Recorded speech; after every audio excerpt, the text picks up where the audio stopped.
இன்றைக்கு தமிழ் திரைப்பட தயாரிப்பாளர் சங்கத்துக்கு நடைபெற்றக்கூடிய இந்த தேர்தலில் யார் வெற்றி பெறுகிறார்கள் என்பது இறைவன் கையில் இருக்கின்றது, மனிதன் கையில் இல்லை. இந்த தேர்தல் அல்ல, எந்த தேர்தலாக இருந்தாலும் எல்லாமே இறைவன் கையில் தான் இருக்கின்றது. இந்த தேர்தலை பொறுத்தவரையில் ஏதோ தேர்தல் என்று ஒன்று நடந்ததாக இருக்கக்கூடாது. தமிழ் திரையுலகம் இன்றைக்கு திணறிக் கொண்டிருக்கிறது. உண்மையில் தமிழ் திரையுலகத்தின் தேர்தலாக இந்த தேர்தல் இருக்க வேண்டும், ஒரு மாறுதலை தரக்கூடியதாக இருக்க வேண்டும் என்பது மட்டும்தான் உண்மையிலே நல்ல திரைப்படங்கள் எடுக்கக்கூடிய தயாரிப்பாளர்களுடைய உண்மையான நிலைமை. ஒரு காலத்தில் தமிழ் திரைப்பட உலகத்தில் பெரிய பெரிய தயாரிப்பாளர்கள் மறைந்துவிட்ட மாமேதை நம்முடைய ஏவிஎம் மெய்யப்ப செட்டியார் அவர்கள், ஏவிஎம் ஐயா அவர்கள், நம்முடைய வாகினி மறைந்துவிட்ட நாகிரெட்டியார் அவர்கள் போன்றவர்கள் பெரிய ஸ்டுடியோ ஓனர்ஸ் இருந்தது மட்டும் இல்லை, அவங்களாம் சினிமாவை கட்டி காப்பாற்றுனாங்க. அதே மாதிரி இன்றைக்கி பேர் சொல்லக்கூடிய தயாரிப்பாளர்கள் நம்மளுடைய ஆர்பி சௌத்ரியாக இருக்கட்டும், இன்னும் அதே மாதிரி நல்ல நல்ல தயாரிப்பாளர்கள் ஏவிஎம் சரவணனாக இருக்கட்டும், ஏவிஎம் குமரனாக இருக்கட்டும், நம்ம பாலசுப்ரமணியம், இது மாதிரி பெரிய தேர்வான பேர் லிஸ்ட்னா எல்லாமே முரளி போன்றவர்கள்லாம் அத்தனை படம் எடுத்தாங்க. அந்த தயாரிப்பாளர்கள்லாம் படத்தை விரும்பி ரசித்து நேசித்து படம் எடுத்த தயாரிப்பாளர்கள்லாம் இன்றைக்கி சினிமா எடுக்கலாமா வேணாமான்னு ஏன் விலகி நிற்கிறாங்க? இந்த நிலைமை என்ன? ஒன்றே ஒன்று சொல்லுவேன், உடம்பு முடியாமல் உபாதையில் படுத்துட்டான்னாக்கா அவனுக்கு உதவுறதுக்கு, உடம்பு முடியாமல் உபாதையில் படுத்த நேரத்தில் உதவுறதுக்கு பொண்டாட்டி மட்டும்தான் சார் ஜட்டி எடுத்து கொடுப்பான். அது மாதிரி உண்மையிலே ஒரு படத்தை ரிலீஸ் பண்ணால் ப்ரொடியூசர் மட்டும்தான் சார் புட்டி எடுத்து கொடுக்க முடியும். அவன் மட்டும்தான் வட்டி கட்டுறவன், அவன் மட்டும்தான் கஷ்டப்படுறவன்.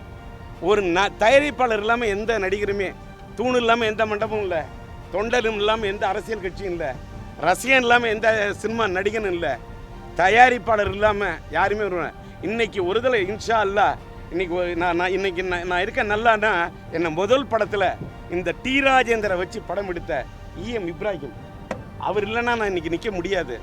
ஆனால் இந்த தேர்தலெலாம் பார்க்கல எனக்கு ஒரே ஒரு மனசு மட்டும்தான் வருத்தம் வருது.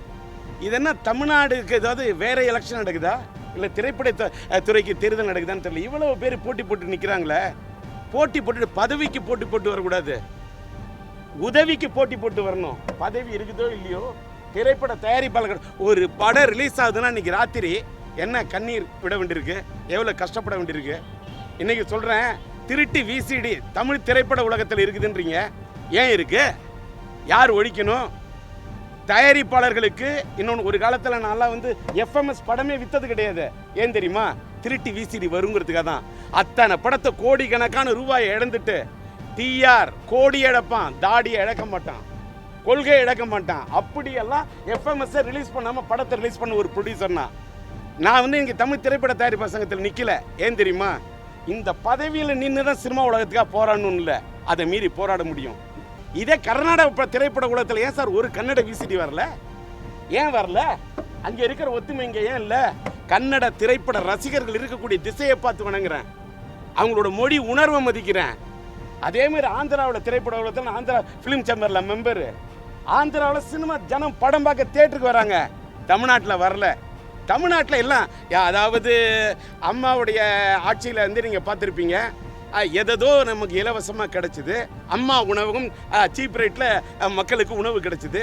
எங்களோட திரைப்பட உலகத்தின் அசிஸ்டன்ட் டைரக்டர்லாம் கூட அதனால தான் சாப்பிட்டாங்க. அதெல்லாம் வாழ்த்து, எல்லாம் ஓகே. திரைப்படங்களில் திரையரங்குகளில் மட்டும் டிக்கெட் ரேட்டு ஏன் இந்த ரேட்டு? டிக்கெட் ரேட்டு குறைஞ்சாதானே தேட்டருக்கு கூட்டம் வரும். இப்போ தருமபுரி மாவட்டத்தில் இப்போ ஓசூரில் ticket rate online rate collector பெரிய விலை விற்கக்கூடாதுன்னு சொல்கிறாரு. ஒவ்வொரு ஷோ அப்படி ஃபுல்லாகுது. இதை தியேட்டர் பேய் அடித்த மாதிரி 15 பேர் பார்க்கறது, 16 பேர் பார்க்கறது, 20 பேர் பார்க்கறது. எல்லா படமே பெரிய படமா? எல்லாருமே ஃபர்ஸ்ட் கிளாஸில் போக முடியுமா? எல்லாருமே தாஜ்கோராமட்டில் சாப்பிட முடியுமா? எல்லாருமே அடையார் பார்க்கில் சாப்பிட முடியுமா? சாதாரண டீ கடை இருக்குல்ல, சின்ன படத்தை யார் வாழ வைப்பாங்க? ஒரு சின்ன படம்னா தமிழ்நாட்டில் வேற்று மொழி படங்கள் அதுக்கெல்லாம் ப்ரிஃபரன்ஸ் கொடுக்குறாங்களே, தமிழ் திரைப்படங்களுக்கு ப்ரிஃபரன்ஸ் கொடுக்கணும் அப்படின்னு திரையரங்கிட்ட போராடணும், திருட்டு VCDக்கு எதிராக போராடணும். சின்ன படம் இல்லாமல் சினிமா எப்படியா வாழும்? பெரிய கதாநாயகன் நடித்து எத்தனை படம் எடுத்துட முடியும்? பெரிய கதாநாயகன் வச்சு படம் எடுத்தால் பல கோடி, எடுத்தவன நிலைமை தெரு கோடி. எவன் கேள்வி கேட்பான்? இன்னைக்கு சின்ன படங்கள் எடுக்கக்கூடிய தயாரிப்பாளர் இல்லைன்னா காத்தே வராது, இத்தனை திரைப்பட தொழிலாளர்களுக்கு வேலையே கிடைக்காது. ஆக சின்ன திரைப்படங்கள் வாழ வேண்டும். அந்த சின்ன திரைப்படங்கள் ரிலீஸ் ஆகிறதுக்கு வரையறைப்படுத்த வேண்டும். இதுக்கெல்லாம் பதவிக்கு வரவங்க எல்லாம் குரல் கொடுக்கணும். குரல் கொடுக்காட்டா நாங்க வெளியிலலாம் இனிமேல் நாங்களாம் சும்மா இருக்க மாட்டோம். ஒரு டி ராஜேந்தரை போன்றவர்கள் எஸ் சி சேகர்லாம் பதவி, நாங்களாம் எம்எல்ஏ இருந்த நேர்மையா வாழ்ந்தவங்க. அதனால இங்க ஏன் இவ்வளவுலாம் செலவு பண்ணிட்டு பதவிக்கு வராங்க? அப்ப இவ்வளவுலாம் செலவு பண்ணிட்டு வந்தா தப்பு நடந்துடக்கூடாது. அதனால உண்மையிலே திரைப்பட தயாரிப்பாளர்கள் சங்கத்தை வாழ வைக்கணுன்ற எண்ணம் படைச்சவன். நான் கூட சொன்னேன், தங்க நாணயம் கொடுத்தா நாணயத்தை பார்க்காத, எவன் நாணயத்தோட இருக்கான்னு பாருன்னு சொன்னேன். தங்கத்தை பார்க்காத, தயாரிப்பாளர் சங்கத்தை பாரு. தங்க மாதிரி சொக்க தங்கம் உழைக்கிறவனை பார்த்து ஓட்டு போடுன்னு சொன்னேன். இது இந்த தேர்தலுக்கு மட்டும் இல்லை, நாட்டுக்கு கூட.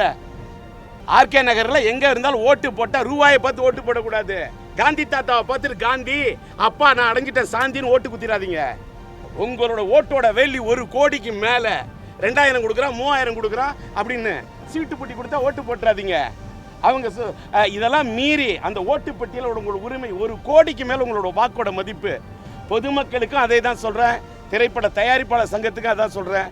தயாரிப்பாளர்கள் நீங்க சிந்திச்சாதான் நம்ம கிட்ட ஒற்றுமை இருந்தால் மட்டும்தான் முன்னேற்றம். இல்லைன்னா ஏற்கனவே சினிமா சின்ன பின்னம் ஆயிட்டு இருக்கு. இந்த நிலையை மாற்ற இறைவன் தான் முடிபெறணும்.